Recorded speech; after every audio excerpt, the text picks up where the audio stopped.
Good evening, America, and welcome to this Just the News, Real America's Voice special report, breaking down the big, beautiful bill, or as it's now called in Washington, the BBB. All brought to you in partnership with our good friends at the Association for Mature American Citizens, or better known as AMAC. All throughout tonight's show, we're going to be taking a deep dive into President Trump's signature legislative bill, exploring whether it can deliver on economic growth, rein in federal spending, deal with healthcare costs, and address concerns about the national debt. President Trump's legislative push is being put to the test, but according to the White House, this bill could set America on a path to prosperity. We'll also examine the opposition to some things in the bill from Republicans in the Senate and the potential for compromise with the incredible lineup of guests we have for you tonight, starting with President Trump's director for the National Economic Council, Kevin Hassett. He's going to kick things off. He'll break down the big, beautiful bill and give you some surprising new numbers on what it's going to do to the economy. We also have Senator Ron Johnson from the great state of Wisconsin, a leading voice in the Senate, Republican opposition to the bill. Why? He wants more cuts in spending. We'll see what he can get done on that. Congressman Burgess Owens will be here to discuss why he voted to pass the bill out of the House. And then Phil Kerpen will be here, the president of the American Commitment, to discuss the bill's regulatory reforms and the controversial SALT, the state and local tax deductions, along with the bill's impact on federal health spending. And finally, we'll end tonight with a great conversation with our good friend Andy Mangione. He's AMAC's Action Senior Vice President, basically the field general for the grassroots. He's going to be here to talk about Medicare reform and the great things happening with Social Security. We'll cover all that. But before I get started and all that great lineup, I want to bring in my amazing co-host for the evening. He's AMAC's Senior Vice President, Charles Stuckland. Charles, great to have you on the show.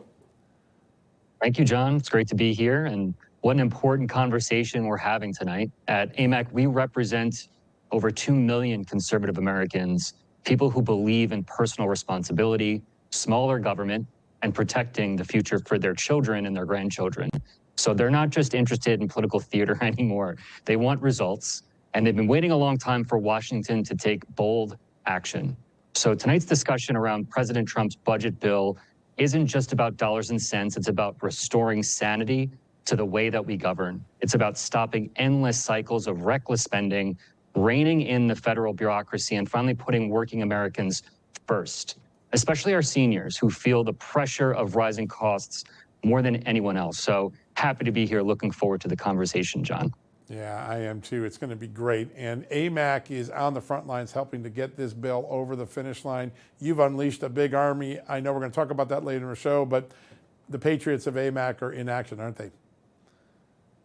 Absolutely. They take this very seriously. They're looking for multiple reform levels on spending, healthcare, PBMs, drug pricing, foreign investment. We have a wide variety of members in the U.S., and they're all watching this big, beautiful bill very intently. Yeah, so important. It's just amazing to watch the great work that AMAC's action team does. We're going to get to that later in the show. All throughout the show, folks, go to amac.us/justnews. A very special offer. We're going to tell you about it at the end of this block. But first, an exciting way to kick off our hour. All right, it's time to get to our first guest. Joining us now, we're very lucky to kick off the show with the director of the National Economic Council for the President of the United States, Kevin Hassett. Kevin, great to have you on the show. It's great to be here, guys. Thanks for having me. There is a lot of buzz. In fact, I haven't seen Washington vibrate like this in a long time. The velocity of Trump change is extraordinary. Big, beautiful bill through the House. Tell us what's going on behind the scenes. How's it going with the Senate? What should we be looking for in that chamber? Right. Well, I think that what you need to be looking for is success, because that's the only thing that we're going to accept. If Republicans in the Senate don't pass the big, beautiful bill, then we're going to see the biggest tax hike as the previous tax cuts expire, the biggest tax hike that we've ever had in U.S. history. If we have that tax hike, the Council of Economic Advisors here at the White House has estimated that we'll have a recession, a really deep recession with maybe a decline of 4% of GDP. And if we pass the bill, on the other hand, then you're going to see really striking economic growth, just like we saw in 2018 and 2019. And our own models that said we'd have that $4,000 increase in income. Do you remember that, John? I do. They now say that we're going to get $10,000 in income for the typical family over just a few years. And so the stakes are really high, and the bill's going to pass. And so what's going to happen is that between now and then, that what I would advise people to do, that your loyal viewers, is to keep your eye on the horizon And remember that when you're in a boat, and if you're looking down at your feet, then you might get seasick. But if you're looking at the horizon, then you're going to see a really golden age on the horizon. And it'll be here probably by the 4th of July, certainly by recess. I like it. Absolutely. I love the confidence. So many Americans are still feeling the effects of the prices. They're watching closely for the policies that can offer the relief you're talking about. So how do you expect this legislation to impact inflation and job growth? Right. Well, the way to think about it is that let's suppose that our economy. I get to be economist now and then, not Right. So let's suppose the economy is just like an apple tree, and then we got an apple tree and some apples, and then we plant another apple tree. Then we got more apples. And so if GDP is just how many apples do we got, then we get more GDP because we got more apples. But what happens to the price of apples? It probably goes down because we got twice as many apples. And so what we got to do is plant more trees. Bottom line. And so how do we plant more trees? Well, we do things like President Trump has said, make it so that there's a huge tax benefit for factory investment in the U.S., a tax benefit for the machines inside, and even a huge tax benefit for the buildings. And so for 4 years, these firms that build a new building and put stuff in it and create jobs in America, they get to expense the whole building. They get to write it off against their taxes, which is going to cause a massive building boom. If there's a massive building boom and lots of job creation and lots of capital formation, then it's just like planting a whole bunch of apple trees. And so we're going to have a lot more apples, and the price of apples isn't going to go up. It's going to go down because we got more supply. Yeah, that's amazing. I want to break down that $10,000 figure because that is a pretty stunning figure. That's a combination of tax savings and economic growth, right? You're going to see income coming because people are just going to be able to get more opportunity. Yeah, that's exactly right. And the way to think about it is that you've seen that everybody said, oh, the uncertainty over the taxes and the tariffs is going to cause all like this like quasi-recession, and activity is going to slow down and consumers are going to not be able to buy stuff. But in fact, sales are way up. And the jobs reports have been surprising on the upside, and inflation is down towards 2% because what's happening is that there's an explosion of investment in new production in the U.S. and jobs in the U.S. And that's basically where non-inflationary growth comes from. So people don't have to worry about inflation again under this president. Inflation got under control last time because what happened was that the Democrats and President Biden, they mailed checks to people. Remember, they just mailed checks to people in the first year of the Biden administration, and they didn't do anything. In fact, they attacked supply. So they reduced supply. So they cut down apple trees and they mailed checks to people. And so the few apples left, people had to buy, but they had mailed them all these checks, so the price of apples went way up. But what we're doing is we're not mailing checks to people. We're giving people an incentive to go to work. We're giving businesses an incentive to create jobs here in the U.S. and to build buildings in the U.S. And that's going to be just absolutely a path to prosperity in the U.S. that President Trump has discussed over and over again, all the way back. Consumer confidence jumped way up, right, Kevin? That was a big factor in the last couple of days. Yeah, it's one of the biggest increases in consumer confidence ever. And the reason is exactly what we're talking about, right? That people now see in the data that, so the left-wing media are saying, oh, President Trump's causing so much trouble, and oh, the tariffs are going to make it so when you go to Walmart, you're not going to see anything. And all that didn't happen. And people now see that, in fact, there's a race to participate in the golden age in America right now. And firms are coming as fast as they can to build stuff in the U.S., to create jobs in the U.S., to rebuild factories. You saw President Trump announce the U.S. Steel deal. It's a really big, beautiful deal for U.S. Steel, where Nippon Steel is putting in billions and billions of dollars to revive old plants that had previously been mothballed. And that's exactly what we have in mind, not just for Western Pennsylvania, but for the whole country. That's going to happen everywhere, and that's why it's a golden age that President Trump is like promising it, and I'll promise it as well. Very confident. We love it here. So this bill also proposes rollbacks, regulatory rollbacks in several sectors. So we often see deregulation framed as a catalyst for the growth and expansion. How meaningful is that regulatory reform when it comes to driving real GDP gains? Oh, it's huge. It's huge. But the problem with regulatory reform, right, is that when I say, oh, well, what are we doing to deregulate? Then, well, to read the regulation is going to make your brain hurt, right? And then to understand the regulation is going to be almost not worth the effort if you're just an external viewer. But you know that regulations are really, really harmful and costly to American businesses. And one of the ways to think about deregulation that I think aggregate the positive influence of what we're doing is that we've got maybe $7 trillion of commitments from big U.S. companies and foreign companies and some foreign sovereign wealth funds to build new factories and new things here in the U.S. So why did they make that commitment? Because they know that they can do it safely, that it'll happen. Because if you promise to build a factory in the U.S., we're going to cut the red tape. You're going to get that factory built right away. And so therefore you should come. And so I think the best metric of what's happening with deregulation is all these people are willing to put their money on the line and create jobs in the U.S. because they trust us that we're not going to cover them up in red tape and smother them in red tape and make it so that nothing ever happens. And I think that's the best way to think about the immediate results right now of deregulation.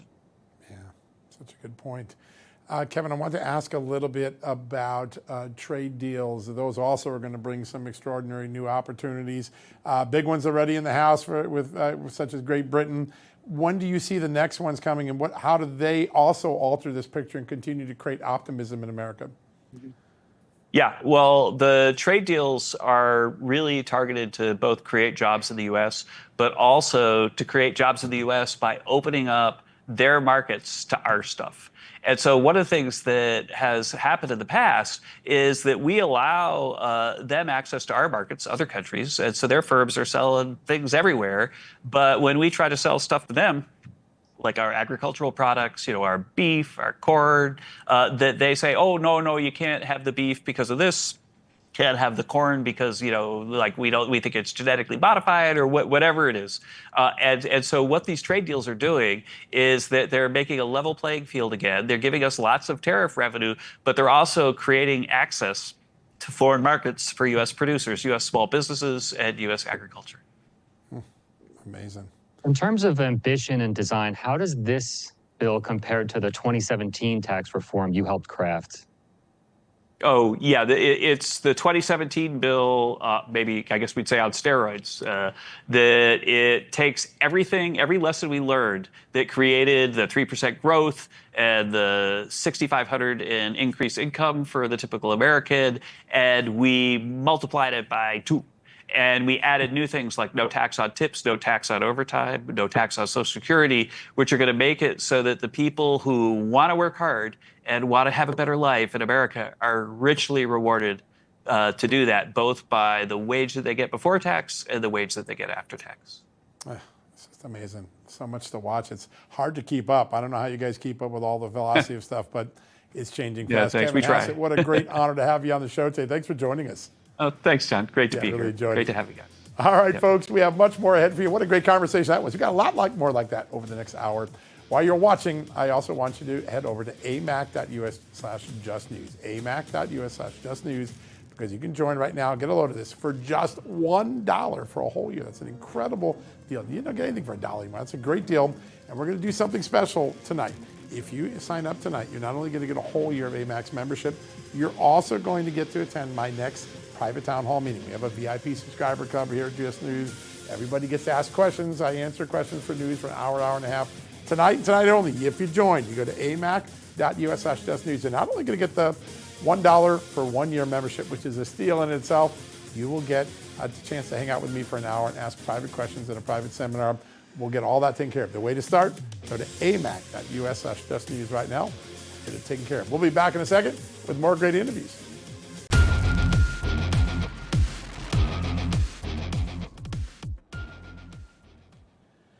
Well, welcome back, America, to this Just the News, Real America's Voice special report, breaking down the big, beautiful bill, all brought to you in partnership with our friends at AMAC. I want to bring back in my co-host tonight, AMAC Senior Vice President Charles Stuckland, and joining us now, a frequent guest on this show. He always gives it to us straight. He's the great senator from Wisconsin, Senator Ron Johnson. Sir, good to have you on the show.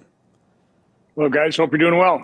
We are doing well. I know you're in the thick of a pretty big battle. You are intent on forcing your party to get more savings out of this big, beautiful bill because it does bring the deficit up quite a bit. Tell us where you are in that process. What sort of support are you getting? And do you think President Trump will engage constructively? Well, just to quick give you some background, I sprang out of the Tea Party in 2010. Right?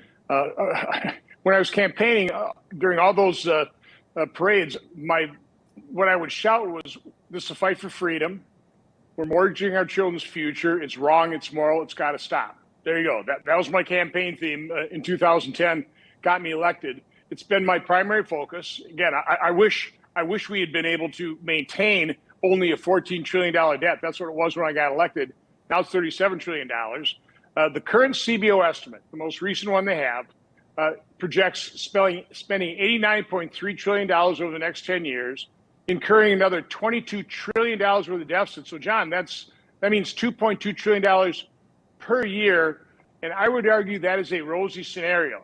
They are assuming that we're going to get a tax increase, the automatic tax increase, by letting the Tax Cut and Jobs Act expire.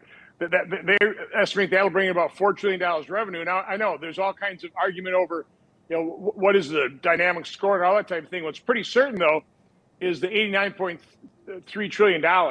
And let's face it, the House at most say they're going to be cutting $1.5 trillion, but they're going to be spending about $300 billion on defense and the border. So that brings it 1.2.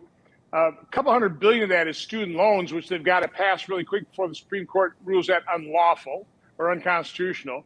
A lot of the spending is out in the out years. It's just not real. It never happened. So we need to get serious about this. We can't tolerate $2.2 trillion deficits, probably rising to 2.5, 2.6 if you look at independent scores of the big, beautiful bill. So that's the ugly reality.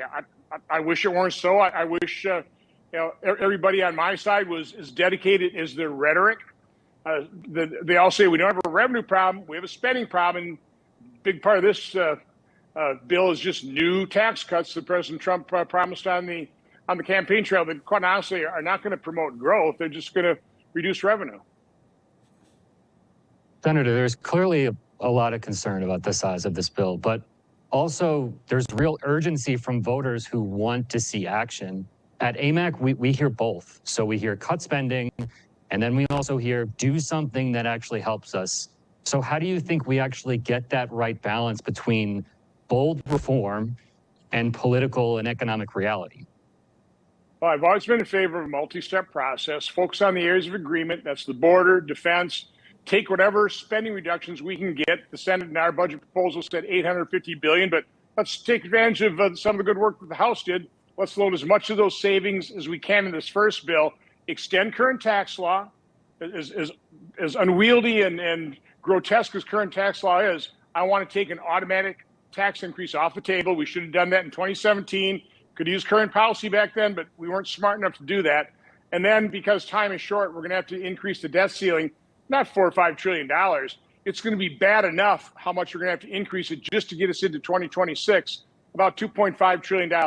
That ought to shock everybody, because we're running $500 billion a quarter deficits. That's what we need to bring under control.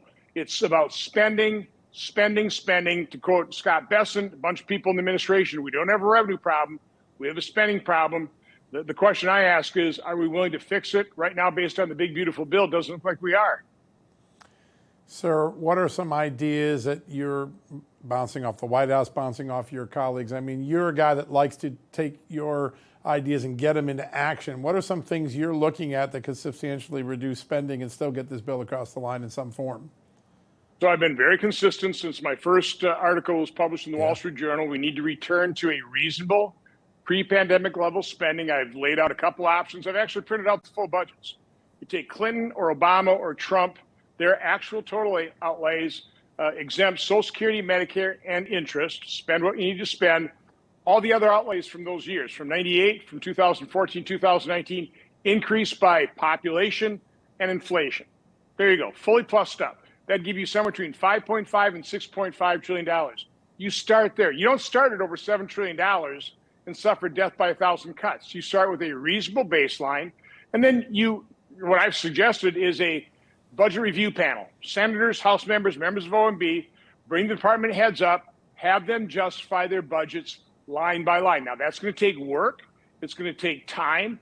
But again, DOJ showed us how to do this. You go line by line, contract by contract. You expose grotesque examples of waste, fraud, and abuse. John, I've got to believe, and again, I've laid this out based on budgetary category, there's literally hundreds of billions of dollars in discretionary spending, in other mandatory, again, not Social Security, Medicare, or even Medicaid, although we need to fix the Obamacare portion of Medicaid, that if you didn't spend that money, nobody would even notice it except for the grifters who are sucking down the waste, fraud, and abuse. So again, you got to do the work. You have to do line by line. That's what businesses do.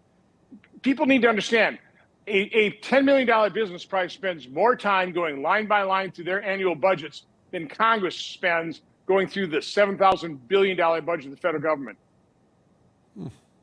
There's a sense now that voters are engaged in paying attention in ways we haven't seen in years. So do you see this moment as a chance to reset how Washington talks about budgeting, talks about accountability? It's our only chance. It's a chance of a lifetime. We saw an unprecedented increase in spending other than World War II. And by the way, even World War II, because we were governed by the greatest generation responsible leaders, we actually finished World War II by 1948 spending less than we did the year before the war started. Okay? That's responsible leadership. We have to return to pre-pandemic level spending. And it is true, I think more Americans are aware of the fact because they just experienced 40-year high inflation, the devaluation of their dollar, that we've got to get this under control. But I'm not sure it's a majority. And based on the reaction of what happened with Republicans in the House and even President Trump's lack of attention to spending and returning to a reasonable pre-pandemic level, I still fear people are whistling by the graveyard here. Yeah. If I do my math right, from the current outlay in the big beautiful bill, just for this next year, you got to find another $300 to $500 billion of savings. Can it be found through the process that you've laid out? Yes. Again, I've shown people just take 2019 outlays. I'd rather go back to Clinton or Obama. I don't think we were spending too much in those years either. But okay, I'll concede the fact. Go to 2019.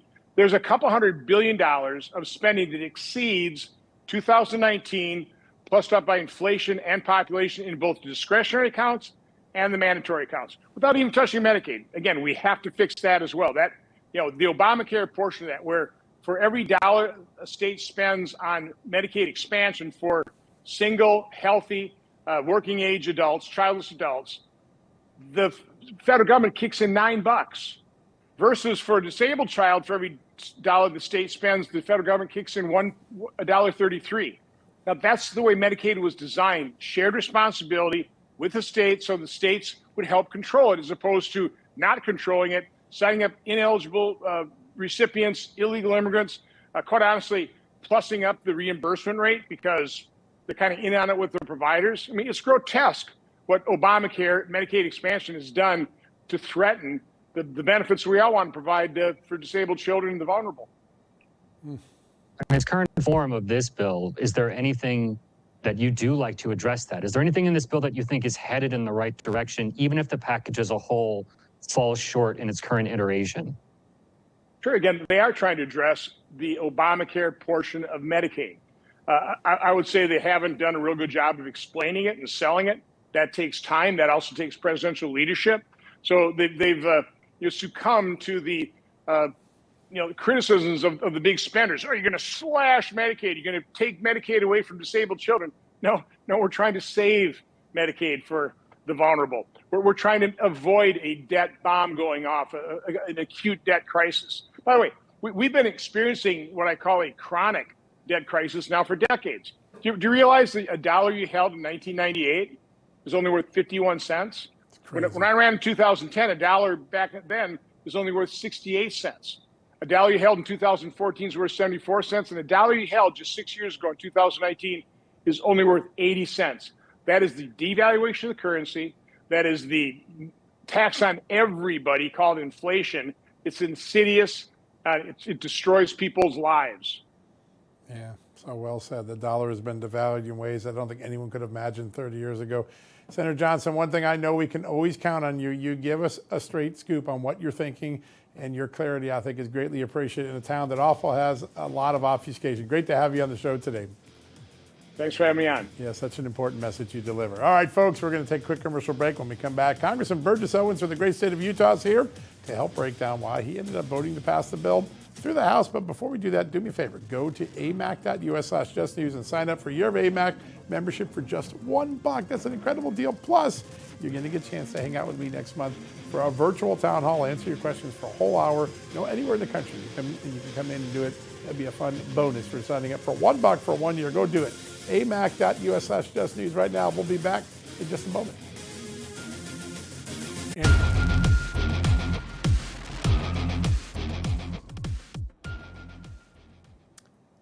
Welcome back, America, to our special report breaking down the big, beautiful bill. It's all brought to you by AMAC.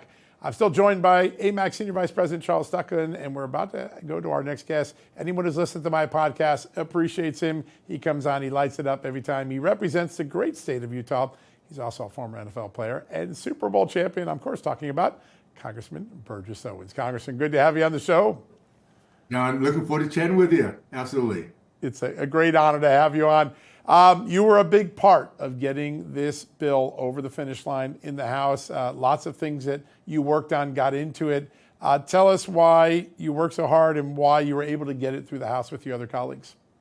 Well, I'll say this. I have a couple things that I'm going to highlight that came out of the bill, but just to say before this, it's something about momentum. It's something about having a team kind of working together. The term "we the people" is such a powerful term.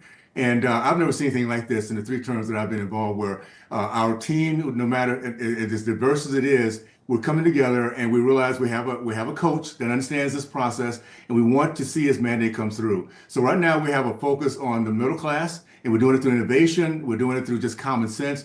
And it's so exciting to see the momentum that we have, the muscle memory of working as a team and getting this thing priced through. And I think at the end of the day, we just make sure that the American people know that we're holding our promises, and that what's going to come out of that is even more success to move forward. So a couple things coming out of this is so important. Again, think about the middle class when you hear these things. Number one, no tax on tips, no tax on overtime. It is no tax on interest and purchase a car. A MAGA program, a savings program for our kids. I mean, I go through the litany of things. Actually, the permanent tax break, which is business owners. This is the true, power of our middle class. And our middle class is really what defines our American culture. And you start seeing that small businesses have a map where they can be very predictable. That's when they grow and that's when they prosper. So it's going to be exciting to see that happen. And of course, the border. It is nice that we can finally start talking about how do we reform our immigration system? How do we make it so that our country is growing by the great information or the great wealth that can come to us, that we're vetting to make sure that it's helping our country and it's not draining from our country. This has been a long overdue conversation we need to have. It makes our country great, but we have to do it the right way. And finally, because 97% has been shut down, it's going to be even better as time moves on. It's going to be kind of exciting where we're going right now. So, John, I can't say how excited I am about what the president is doing, not only here, but he's innovating in so many different ways. It's kind of hard to keep up. So I'm looking forward to being part of that process, to say the least. I've said before that we need to push back on the idea that government should run everything. People are looking for policies that return power to communities, not just shifted around in Washington. Do you think there's anything in this bill that takes meaningful steps towards getting Washington out of the way? I would say this, again, if you start thinking about what is good for the middle class, and middle class grows when we can control our future, we can hold on to our income, we can reinvest in our businesses, we can reinvest in our kids. I'll even say is look at education. We finally looking at taking the power away from DC and putting it back in the district, putting it back in the states. Let the American parent talk about choice in a way we've never talked about before. I think the most important thing about this total conversation is we have a president who's a genius when it comes down to business, a genius when it comes down to negotiating, and he loves our country, and he understands where the power really comes from, which is we the people. So if you look across the board at things we're doing, it's about getting us, now that we're engaged, now that we're demanding that we are put first, to see now how the Republican Party comes through on that. And I think every policy we have is going in that direction. I just want to say this one thing. This has been a remarkable ship that has been on this track for a long, long time. We're not going to turn it around in 1 minute. It's going to take some time, but we do it a little bit at a time and getting a bigger majority in the House, which we're doing right now. We're going to do as we get into the next term. And we start to see that American people expect more and trust us more. We'll see a very fast pace of getting things codified and put in place so we cannot go back in a different direction. Yeah. In fact, the House is going to come right back from the Memorial Day recess and start taking on some rescissions, which are ways of taking back money that didn't get spent under Joe Biden. That's the next important step. You feel good that your colleagues will get that done? You know, think about the things we're talking about.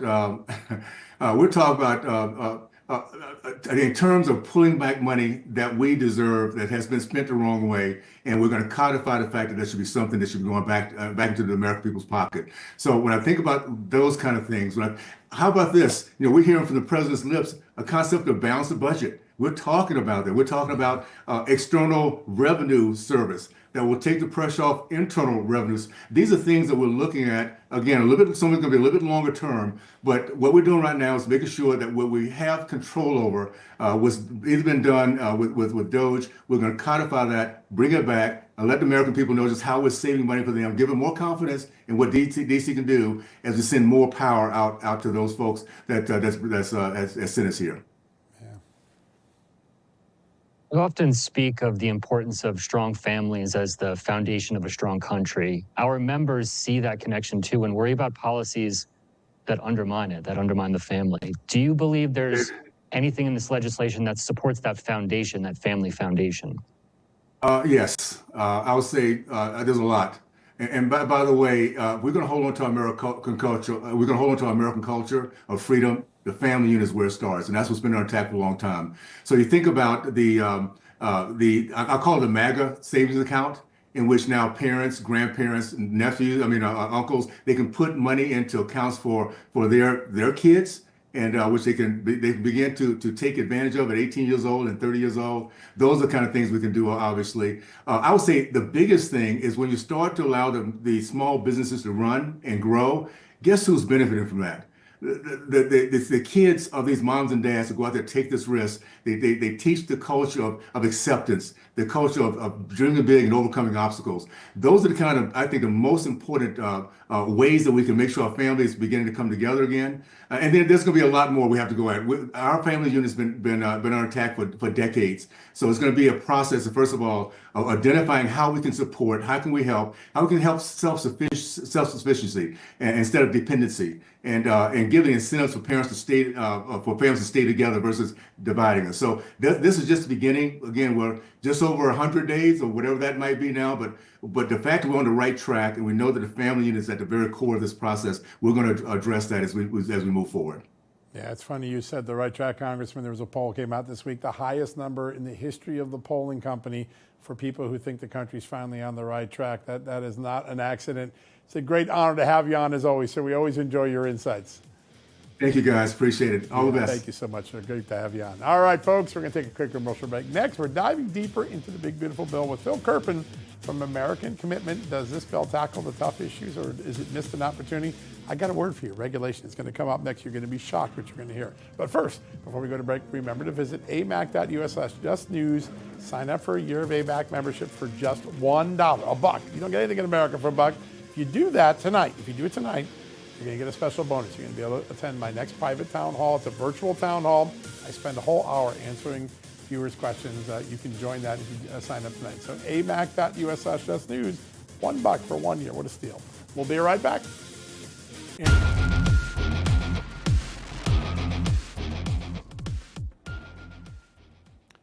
Welcome back, America, to this Just the News, Real America's Voice special report, breaking down the big, beautiful bill. I want to bring back my co-host for tonight, AMAC's Senior Vice President, Charles Stuckland, and with both of us now, to further break down what's in it and why it's so important, is the President of American Commitment, Phil Kerpen. Phil, good to have you on the show.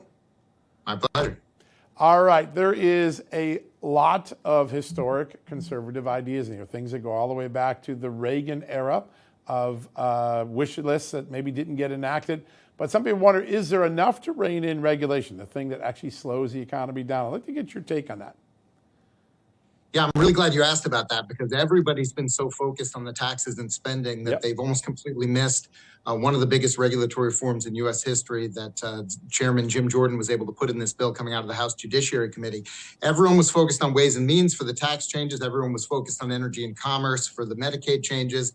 But the House Judiciary Committee put in provisions that could in the long term be the most significant of everything in this bill because they put a version of the REINS Act in this bill. This is the bill that would require affirmative approval from Congress for major regulations before they can take effect, rather than the way it works now, where agencies can do more or less whatever they want unless you somehow muster enough votes to stop them, which is almost impossible.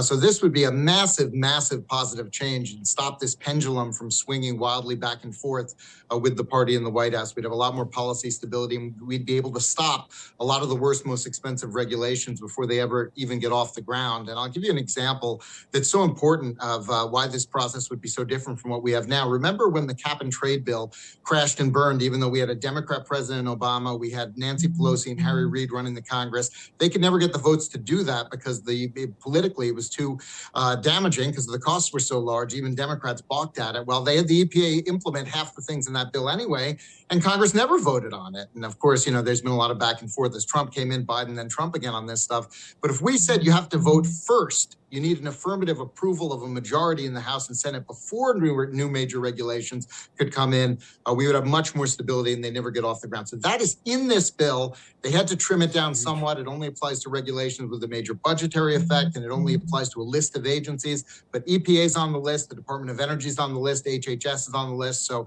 this is huge, huge change. Unfinished business from the Tea Party era would make a massive difference for the regulatory burden going forward. That's a great point.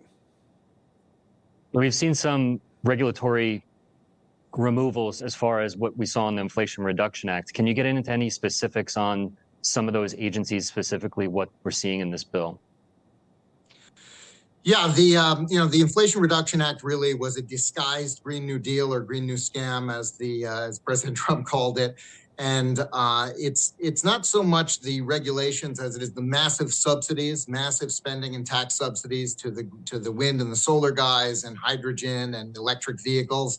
And the original version of this bill was very soft on the phase outs of these giveaways. They didn't start for a number of years. They phased out slowly. Conservatives really fought hard on this. And, in that late night package of changes, the manager's amendment right before the bill finally passed, the one thing that got worse was SALT, and that got a lot of attention, but a lot of things got better. And one of the things that got better was the phase out of these Green New Scam giveaways. It's much quicker now, and they will actually end during the Trump presidency. The original version of the bill postponed them into the next presidency, which meant they might never have happened. And so that was a major improvement in this bill in the last minute manager's amendment. Great point. Can I ask you about, great point. Can I ask you about SALT real quick? So Republicans like Lawler and Garbarino campaigned on increasing the SALT cap. Garbarino just gets Trump's endorsement. So the political math is clear there. Those seats are tough to hold without that position. American Commitment says SALT deductions are a total scam. So how do we make room for that strategy without losing, conservative credibility nationally? Well, look, I hope the Senate's going to be able to dial it back. They quadrupled the SALT cap from $10,000 to $40,000 in this bill. Actually, a little more than that because there's a 1% increase every year going forward. So it actually ends at about $43,000 and change at the end of 10 years.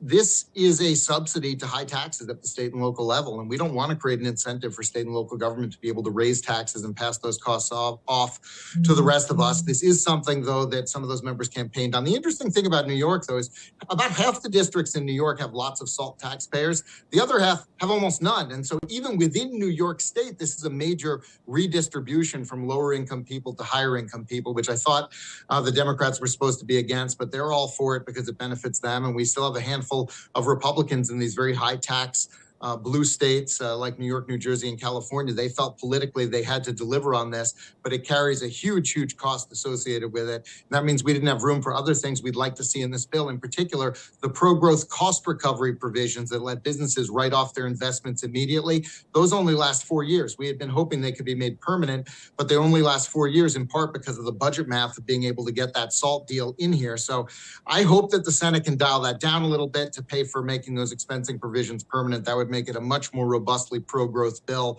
But it's political reality These guys played hardball and they delivered for their constituents. And boy, I hope they at least get a benefit come election time, because they definitely made it a worse bill from a pro-growth economic standpoint in order to deliver for those constituents. Yeah, amazing. Phil, I want to talk a little bit about the path. So the Senate could take this bill apart, which means then it would have to go all the way back to the House. If they keep it substantially the same, make some tweaks with amendments, it goes to conference committee where some of the backroom dealing can be ironed out behind closed doors. What's your guess? Which path does this likely go on? I think what will probably happen is the Senate will take up the House bill as the base bill. I don't think this is going to be one of those things where they throw it in the garbage and write their own brand new thing. I think they're going to use the House bill as the base for Senate consideration. I think we'll see, we may see an actual markup in the Senate Finance Committee, but I think they may even skip that and just go to the floor with a handful of sort of agreed upon amendments and changes. That's when it gets interesting, though, because you could see hostile amendments potentially on the Senate floor. Remember, in 2017, the corporate rate went to the floor at 20 and it became 21 because Rubio organized with Democrats with a hostile amendment to increase the child tax credit and pay for it with a higher corporate tax rate. We could see efforts like that again. And so the question, I think, will be kind of what is the leadership change? What do the leadership changes look like? What are the things they're going to try to improve on the House bill? And then can they beat back hostile amendments or do some of those pass as well? But I don't think we're going to see the Senate do their own brand new bill because the president really wants this done as soon as possible. The House made that Memorial Day deadline. He wants it on his desk by July 4th. And for that to happen, I think we're going to have to see a pretty abbreviated process where the Senate makes limited changes. And ideally, the House can accept those changes, and we don't need to have any kind of conference, either formally or informally, with a back and forth. So the ball's in the Senate's court right now. If the changes are relatively minor, I'm hoping the House can take them, and we don't have a lot of back and forth. Good point. So I want to ask you a question that's come from our AMAC members. Paragon has raised serious red flags about state-directed Medicaid payments, calling it legalized Medicaid money laundering. So these payments have grown to over $110 billion a year. Paragon argues that curbing them could produce real structural savings. Does this bill take on that issue directly, or is this still a loophole states can exploit? Well, this is another change. There were some sort of minor changes to this, in particular, the scam that California and New York use. The bill would prohibit more states from adopting these managed care organization taxes, but it would grandfather California and New York, which is a little ridiculous. Basically, you scammed first, so you get to keep scamming, which I don't really like. But one of the late changes in this, which is so important and something that Brian Blaze at Paragon has been asking for and is really important for seniors in particular, is they cap Medicaid provider payments at the Medicare rates. And a lot of people scratch their head when they hear this and say, my doctor says Medicaid pays way less than Medicare anyway.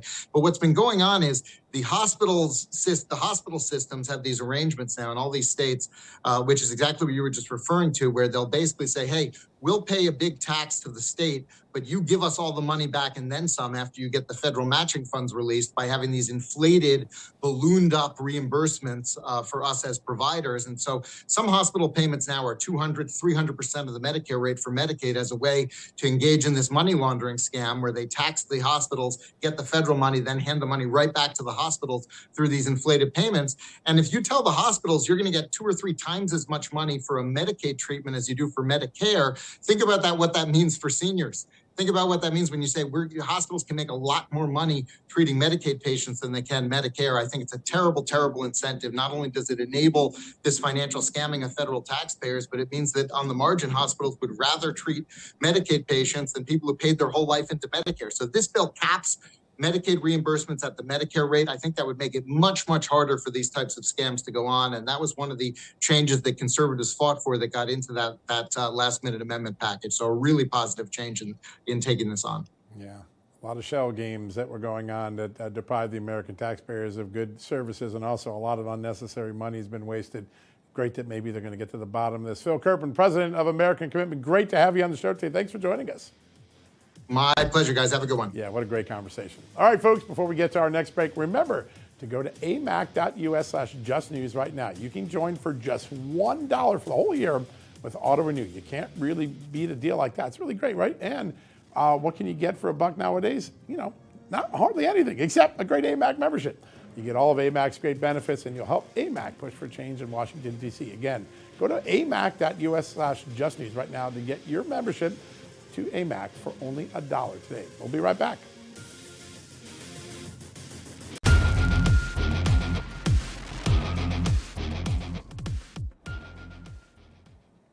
Welcome back, America, to this special report breaking down the big, beautiful bill. I'm still joined by my co-host for the evening, AMAC Senior Vice President Charles Tucken. And joining us now is another great leader from the AMAC team, Andy Mangione. He's AMAC Action Senior Vice President. I call him the field general of all the great grassroots work that they do. We're here to talk about the big, beautiful bill. Andy, welcome. Good to have you on. Thanks for having me. All right. What's in this bill that AMAC members are going to care a lot about, and what are AMAC members do to get it over the finish line? Well, there's a lot in the bill that AMAC members like, but I think one of the biggest aspects is healthcare, and specifically the pharmacy benefit manager reforms that are in this bill. And AMAC members, John, are completely engaged on this issue, and others. I mean, they wanted to see the One Big Beautiful bill passed. We asked them to reach out to their member of Congress after, during the debate in the House of Representatives. And within 72 hours last week, AMAC members sent over 14,400 messages to their member of Congress to help get this bill over the finish line in the House, and they stand ready to do the same in the Senate. Wow. One of the things you've been warning about for years is how pharmacy benefit managers operate in the shadows, driving up drug prices without any real accountability. AMAC members constantly tell us that they feel like they're paying more while getting less, and they don't understand where the money is going. So can you walk us through how this bill tackles PBM transparency and what that could mean for seniors on fixed incomes? Absolutely. And as you know, AMAC Action has been advocating for pharmacy benefit manager transparency since way back in 2018. And you can see how pleased we were to see that the One Big Beautiful bill was passed that contains significant PBM transparency measures. The bill gives Medicare plan sponsors the power to audit PBMs annually. So what that means is PBMs must provide not only their own records, but those of their affiliate organizations as well. And as you mentioned before, some of these affiliates operate in the shadows, and there's severe penalties for noncompliance. So pricing games, fee structures, and bonuses that are tied to drug costs will all be under scrutiny. The bill requires PBMs to submit a report annually to HHS. That includes cost and utilization data, and importantly, justifications for favorable drug formulary status of branded products over cheaper alternative generic and biosimilar drugs.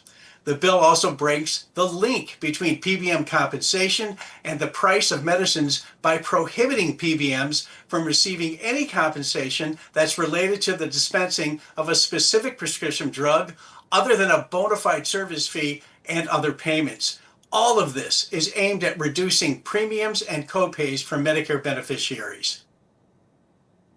Absolutely. And spread pricing, Andy, has let PBMs charge Medicaid and Medicare far more than what they pay pharmacies, and then obviously keeping the difference as pure profit. So I know you've been sounding the alarm about this behind the scenes practice for a while now, especially its impact on taxpayer funded programs. So does this bill finally start to close the door on spread pricing, or are there still too many loopholes? The bill bans PBM spread pricing in Medicaid. And as you mentioned, spread pricing is a practice where PBMs charge more for a medicine than the price they secured from a drug company, and they keep the difference. So it's banned in Medicaid. Now, AMAC Action would like to see spread pricing banned in the Medicare space, as well as other PBM reforms. So we pledge, and we're going to continue to keep working with Congress to see that further legislation is passed that accomplishes these goals. Andy, real quickly, if someone wants to join the Grassroots Army today and get involved and help get this bill over the line, what's the best way to do it? Go to amacaction.org, amacaction.org, and you can learn all about the work that we're doing on behalf of the AMAC membership. Yeah, we had a blast. You were here with some of those great AMAC members a couple weeks ago. What a great conversation. What an exciting thing to see in action. Andy, always a great pleasure to have you on the show. Thank you. My pleasure. Yeah. All right, folks, that's all the time we have for tonight, unfortunately. But if you haven't yet, I really want you to go to amac.us/justnews right now, because for a limited time, viewers of this show can join AMAC for just $1 for a whole year. That's all the great benefits of AMAC: the magazine, the podcast, the daily news feeds, the opportunities to get involved in great citizenship things. You won't find a better deal anywhere. And tonight, if you sign up tonight by going to amac.us/justnews, you also get a free opportunity to attend my next town hall, where I spend an entire hour answering Just the News readers' questions. So you can get a freebie on that one. Go check that out one more time: amac.us/justnews. All right, folks, have a great night. We're going to hand off to the great Grant Stinchfield. We'll be back tomorrow.